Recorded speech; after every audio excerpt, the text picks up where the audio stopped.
Now stop kicking me, George. Right. You do not bite me. You do not kick me. And for the Douglas family, this is not a one-off incident. George and Nicole are 4.5-year-old twins, and intense tantrums are part of everyday life, sometimes lasting for hours. What makes it confusing is that this behavior doesn't happen everywhere. At school, they cope. With other adults, they manage. But at home, ordinary moments, getting changed, shopping, bedtime, they can unravel very quickly. And Sandra and Doug aren't standing back. They're constantly stepping in, trying to calm things down, trying to stop things from escalating. And yet, in moments like this, the more they intervene, the closer behavior escalates to physical aggression. Hitting, pushing, biting. There's a moment later that shows why this shift happens. We'll get there. And once you see what's actually happening in these seconds, the way Supernanny responds, and why some things work whilst others don't, it will start to make a lot more sense. And later that day,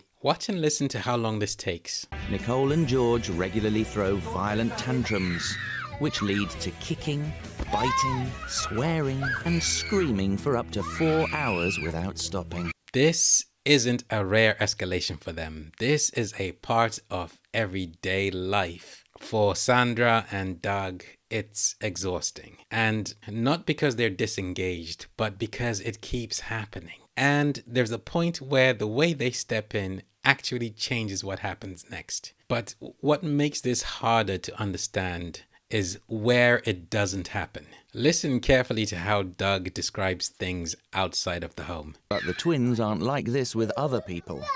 With babysitters in school, the kids, they're fine. The school say, oh, our little angels.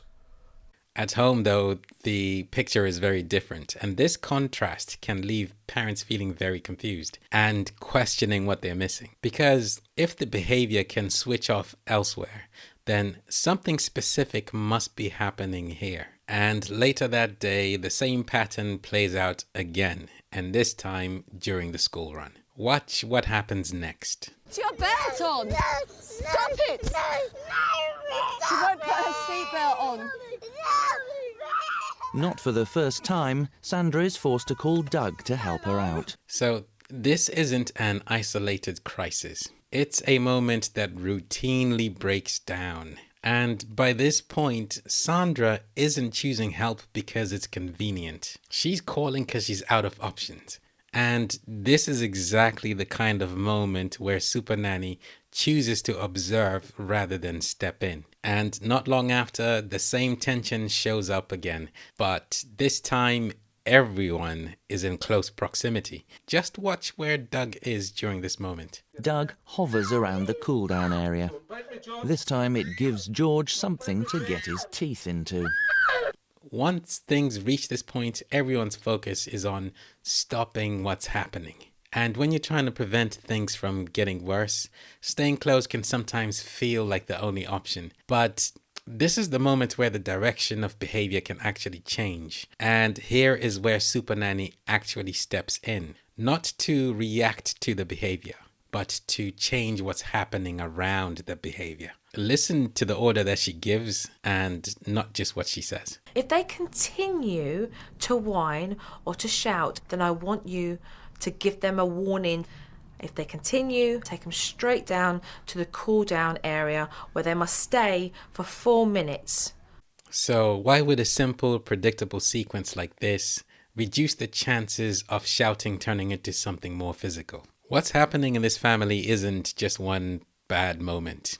This is a repeated pattern of escalation. There's protest, and then the adults engage, and then escalation happens. And Joe is reading this as temper building, a climb up phase where you have a brief window before it tips. Joe gives Doug and Sandra a clear chain.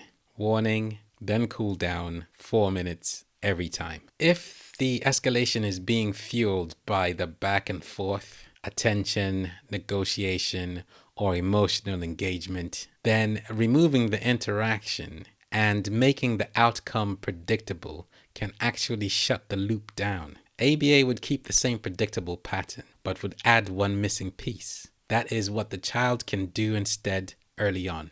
This is a simple replacement behavior for which a child can receive positive attention before things escalate.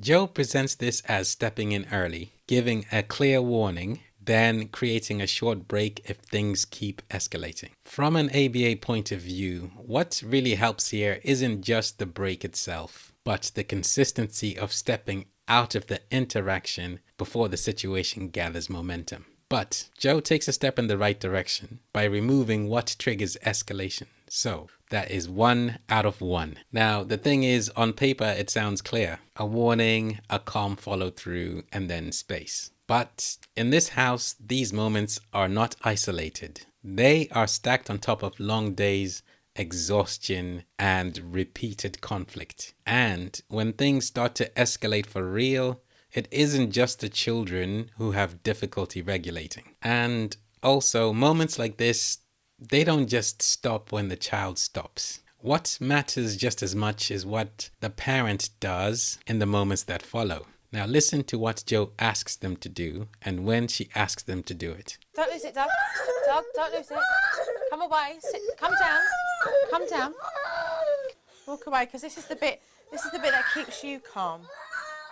So why does Joe insist on the parent walking away at this very moment? At this point, the behavior has already tipped into full escalation, and Doug's presence is keeping that interaction alive. So Joe isn't focused on stopping George here. She is focused on stopping the moment from spiraling. She instructs Doug to disengage physically and verbally by walking away, because in this case, removing that adult interaction reduces the fuel that's sustaining this escalation. Because actually right now, staying close is just keeping things going. Should things get to this point, ABA would most likely use the same withdrawal, but applied calmly and consistently every time escalation reaches this point. You see, what matters is not force or control. It's stepping out of the interaction the same way every time. Joe treats the walking away as a method for keeping the parent calm. From an ABA perspective, walking away is effective because it's removing that fuel that's keeping that escalation going. And this works because walking away removes that back and forth. And so that is a step in the right direction. And we are at 2 out of 2. And this is why moments like this keep tipping over for the Douglas family. It isn't just the behavior itself.